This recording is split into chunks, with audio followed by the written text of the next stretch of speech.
Hello बच्चों, कैसे हैं आप सब। मैं हूं आपका दोस्त हनुमान। आपको और आपके पूरे परिवार को गणेश उत्सव की हार्दिक शुभकामनाएं।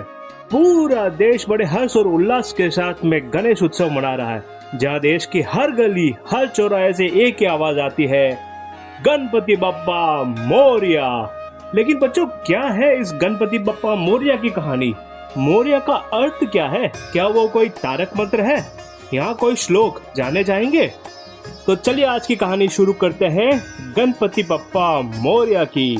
महाराष्ट्र में भगवान श्री गणेश का एक बहुत बड़ा प्रसिद्ध मंदिर है, जिसका नाम है मयूरेश्वर। भगवान गणेश वहाँ अपने वाहन मोर पे विराजमान होके भक्तों की हर मनोकामना को पूरी करते हैं। वहीं मयूरेश्वर से कुछ दूर पिंपरी नामक एक गांव में एक ब्राह्मण दंपति रहते थे। वो भगवान मयूरेश्वर के बहुत बड़े भक्त थे, लेकिन उनको कोई संतान नहीं थी। एक दिन दोनों पति पत्नी भगवान मयूरेश्वर के मंदिर में भगवान से प्रार्थना कर रहे थे। तभी भगवान गणेश वहां प्रकट हुए और उनको एक संतान प्राप्ति का वरदान दिया। कुछ दिनों बाद भगवान मयूरेश्वर के वरदान के अनुसार उन्हें एक संतान की प्राप्ति हुई। दंपति ने उस बच्चे का नाम मोरया रखा, जो कि भगवान मयूरेश्वर का प्रतीक था। अपने माता पिता की तरह मोरया भी बचपन से ही भगवान श्री गणेश का भक्त था। वो हर हफ्ते मयूरेश्वर तक अपने गांव से पैदल जाता और भगवान मयूरेश्वर की सेवा करता। धीरे धीरे समय बीतता गया, मोरया बड़ा हो गया, उसका विवाह भी हुआ, बच्चे भी हुए और दिन ब दिन मोरया की भक्ति भगवान श्री गणेश के प्रति और बढ़ती गई। अपनी अनंत भक्ति के कारण मोरया भगवान श्री गणेश से 8 सिद्धि का वरदान प्राप्त कर चुके थे। लेकिन मोरया ने उन सिद्धियों का सदुपयोग किया और गांव वालों की सेवा की। अब धीरे धीरे मोरया भी बूढ़े हो गए और अपनी वृद्ध अवस्था के कारण वह मयूरेश्वर तक पैदल नहीं जा पाते थे। इस बात का दुख उन्हें बहुत सताता था और इसी के कारण वह बहुत ज्यादा बीमार भी हो गए। एक दिन जब मोरया सो रहे थे, तब भगवान मयूरेश्वर उनके स्वप्न में प्रकट हुए और उनसे कहा, पास ही के तालाब में जब आप कल स्नान करोगे तब आपको साक्षात मेरा दर्शन होगा और मेरी मूर्ति भी वहाँ मिलेगी। मोरया इस बात से खुश होकर सभी गांव वालों को बात बता दी। गांव वाले विश्वास नहीं कर रहे थे और मोरया का मजाक उड़ा रहे थे, लेकिन मोरया को अपनी भक्ति पे विश्वास था और वो गाँव वालों के सामने ही तालाब में स्नान करने के लिए चले गए। काफी समय बीत गया, ठंड का मौसम था। गाँव वालों को लगा कि बूढ़ी अवस्था के कारण मोरया पानी में ही डूब गए। लेकिन कुछ देर बाद मोरया पानी के बाहर आए, भगवान गणेश की एक दिव्य प्रतिमा लेकर। जैसे ही वो बाहर आए, भगवान गणेश वहां प्रकट होकर उन्हें आशीर्वाद दिए।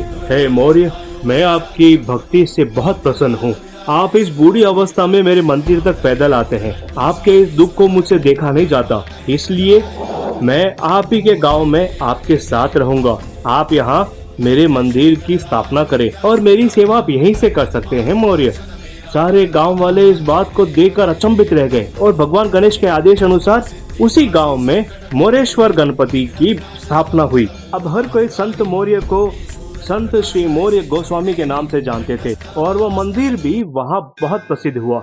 उस मंदिर में भगवान का दर्शन करने उस समय के महान संत श्री तुकाराम जी और संत श्री रामदास समर्थ भी आए। संत श्री रामदास जी ने तो सुख करता दुख हरता जैसी एक सुप्रसिद्ध गणेश भजन की रचना की, जो आज भी देश के हर गली और हर मंदिर में गाया जाता है। मोरया गोस्वामी अब बहुत ज्यादा बूढ़े हो चुके थे, उनकी उम्र 100 से भी अधिक हो चुकी थी।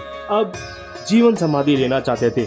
उन्होंने अपना पूरा जीवन भगवान श्री गणेश की भक्ति को समर्पित किया था। अब जब वो जीवन समाधि ले रहे थे, तब भगवान गणेश वहां प्रकट होकर उन्हें एक वरदान दिए कि आज से जब भी कोई गणेश जी का नाम लेंगे, उनके साथ मोरया का नाम लेना अनिवार्य है। और उस दिन से आज तक ये एक तारक मंत्र बन चुका है, जहाँ हर कोई पूरी भक्ति से जोर से कहते हैं, गणपति बप्पा मोरया। ये थी कहानी भक्त और भगवान की, जहाँ अपनी अनंत भक्ति के कारण भक्त का नाम भगवान के साथ में हमेशा हमेशा के लिए जुड़ गया। तो बच्चों, हम फिर मिलेंगे एक नई कहानी और नई सीख के साथ आपके अपने इसी चैनल पृथ्वीश में। तब तक इस चैनल को आप लाइक करें, शेयर करें और सब्सक्राइब करना बिल्कुल ना भूलें। तो हम फिर मिलेंगे बच्चों। गणपति बप्पा मोरया।